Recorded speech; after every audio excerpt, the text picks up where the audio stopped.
সম্প্রতি ভারত সরকার অবৈধ নাগরিকদের বসবাস ঠেকাতে কঠোর অবস্থান নিয়েছে। অবৈধ সবাইকে ভারত ছাড়তে বলেছে দেশটির আইনশৃঙ্খলা রক্ষাকারী বাহিনীর সদস্যরা। ফলে দেশটিতে পালিয়ে থাকা আওয়ামী লীগ নেতাদের ওপর বড় মানসিক চাপ তৈরি হয়েছে। বিভিন্ন অঙ্গরাজ্য থেকে অবৈধ বসবাসকারী বাংলাদেশিদের আটক করে পুশব্যাক করেছে ভারত। এই পুশব্যাকে আওয়ামী লীগের নেতাকর্মীরা এখনও না পড়লেও স্বল্প সময়ের মধ্যেই তাদের ওপর এ খড়গ নেমে আসবে বলে জানা গেছে নিরাপদ আশ্রয় খুঁজে নিতে ভারতের আইনশৃঙ্খলা রক্ষাকারী বাহিনীর সদস্যরা আওয়ামী লীগ নেতাকর্মীদের আরও 2-3 মাস সময় দিতে চায়। আগামী আগস্টে ভারত সরকার গ্রেফতার অভিযান আরও বাড়াবে। দেশটির সরকার পলাতক আওয়ামী লীগ নেতাদেরও ভারত ছাড়ার চাপ দিয়েছে। পশ্চিমবঙ্গ, ত্রিপুরা, অরুণাচল, মেঘালয় সহ ভারতের আরও কয়েকটি রাজ্যে ক্ষমতাচ্যুত আওয়ামী লীগের লক্ষাধিক নেতা আশ্রয় নিয়েছেন। 9 মাসেরও বেশি সময় নিরাপদে বসবাস করলেও অবৈধ নাগরিকদের বসবাস ঠেকাতে ভারত সরকারের অবস্থান আওয়ামী লীগ নেতাদের ভেতরে দুশ্চিন্তা বাড়িয়ে দিয়েছে। এদিকে গত 10 মে বিচার শেষ না হওয়া পর্যন্ত আওয়ামী লীগের সব কার্যক্রম নিষিদ্ধ করেছে অন্তর্বর্তী সরকার। এ অবস্থায় দলটির পালিয়ে যাওয়া নেতাকর্মীদের দেশে ফেরা আরও অনিশ্চিত হয়ে পড়েছে। ভারতের আইনশৃঙ্খলা বাহিনী আশ্রয় নেওয়া অবৈধ সবাইকে ভারত ছাড়তে বলেছে। বাংলাদেশে ফেরার নিরাপত্তা ঝুঁকি থাকলে অন্য দেশে আশ্রয় নিতে পরামর্শ দেওয়া হয়েছে বলেও পলাতক আওয়ামী লীগ নেতারা জানিয়েছেন। ভারতে আশ্রয় নেওয়া আওয়ামী লীগের একাধিক কেন্দ্রীয় নেতা দেশ রূপান্তরকে বলেন, দেশে ফেরার মতো পরিস্থিতি এখনও সৃষ্টি হয়নি, জীবনের ঝুঁকি কাটেনি, ফলে ভারত ছাড়া তাদের জন্য বেশ বিপদের। এরই মধ্যে প্রায় 50 জন বড় নেতা ভারত ছেড়ে আমেরিকা, ইউরোপে চলে গেছেন। বাকিরাও চেষ্টা করছেন পশ্চিমা কোনো দেশে পাড়ি জমানোর, তবে দেশে ফেরার কোনো পথ দেখছেন না তারা। ভারতে পলাতক আওয়ামী লীগের কেন্দ্রীয় কার্যনির্বাহী সংসদের গুরুত্বপূর্ণ পদে থাকা 7 নেতা দেশ রূপান্তরকে এ তথ্য জানিয়েছেন।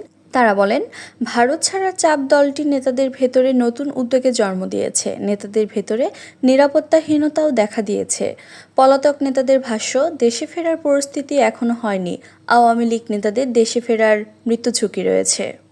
আওয়ামী লীগের সভাপতিমণ্ডলীর এক সদস্য দেশ রূপান্তরকে বলেন, আমরা এক নেতা এক রাজ্যে বসবাস করছি। চলতি মাস থেকে সংশ্লিষ্ট রাজ্যের নিরাপত্তা সংশ্লিষ্ট দপ্তরগুলো ভারত ছাড়ার পরামর্শ দিয়ে যাচ্ছে। ভারতের গণমাধ্যমও অবৈধ নাগরিক প্রতিরোধে বিভিন্ন খবর ছাপা হচ্ছে। এটি ভারতে থাকা সবার ভেতরে দুশ্চিন্তা বাড়িয়ে দিয়েছে। 5 আগস্ট পরবর্তী পরিস্থিতিতে জীবনের নিরাপত্তা নিশ্চিত করতে আওয়ামী লীগের বিভিন্ন পর্যায়ের নেতারা নানা উপায়ে প্রতিবেশী ভারতের বিভিন্ন রাজ্যে আশ্রয় নিয়েছে। অনেক নেতা পরিবার নিয়ে বসবাস করছেন। ভারত সরকার সে সময়ে ঢোকার সুযোগও দিয়েছে। সাবেক প্রধানমন্ত্রী ও আওয়ামী লীগের সভাপতি শেখ হাসিনাও ভারতে আশ্রয় পেয়েছেন। সূত্র জানিয়েছে, আওয়ামী লীগের কেন্দ্রীয় নেতা, দলীয় সংসদ সদস্য, মন্ত্রী, প্রতিমন্ত্রী, সহযোগী সংগঠক ও জেলা উপজেলার বিভিন্ন পর্যায়ের মিলিয়ে প্রায় 1,43,000 নেতা ভারতের বিভিন্ন রাজ্যে আশ্রয় নিয়েছেন। সরকারি উচ্চপদস্থ কর্মকর্তাও ভারতে গেছেন। এই পরিস্থিতিতে ভারত ছাড়ার চাপ সবার ভেতরে অনিশ্চয়তার সৃষ্টি করেছে। অন্য একটি সূত্র দেশ রূপান্তরকে জানিয়েছে, ভারত ছাড়ার চাপের বিষয়টি দলের কেন্দ্রীয় কয়েকজন নেতা সভাপতি শেখ হাসিনাকে অবহিত করেছেন। তিনিও ভারত ছেড়ে দেশে ফিরে যাওয়ার নির্দেশনা দিয়েছেন ভারতে আশ্রয় থাকা সব নেতাকে। শেখ হাসিনার এই নির্দেশ নেতাদের দুশ্চিন্তা ও চাপ আরও বাড়িয়ে দিয়েছে। আওয়ামী লীগের সম্পাদক মণ্ডলীর এক সদস্য দেশ রূপান্তরকে বলেন, সম্প্রতি ভারতের লোকসভায় অনুপ্রবেশ আইন আরও কঠোর করা হয়েছে। দেশটির সংসদ ভারতের নাগরিক নয় এমন কাউকে ভারতে থাকতে না দেওয়ার ব্যাপারে ইতিবাচক অবস্থান নিয়েছে। ফলে ভারতের আইনশৃঙ্খলা বাহিনী নাগরিক নয় এমন সবাইকে দেশটি ছেড়ে চলে যেতে বলেছে। না হলে অবৈধ নাগরিক হিসেবে আটক করে দেশে পাঠানোর ব্যাপারে তারা বদ্ধপরিকর। আরও 2 মাস হয়তো ভারতে থাকা যেতে পারে, এর বেশি নয়। তিনি বলেন, এরপর ভারত সরকার আইনশৃঙ্খলা বাহিনী অভিযানে আটক করে জেলে নেবে। তাহলে পরিণতি বরণ করতে হতে পারে। ভারতের পুশব্যাককে ভালো চোখে দেখছেন না সাবেক কূটনীতিক হুমায়ুন কবির। তিনি বলেন, পুশব্যাক পদ্ধতি অনুসরণ করা ভালো, ধাক্কাধাক্কি করে বের করে দেয়া যুক্তিযুক্ত নয়।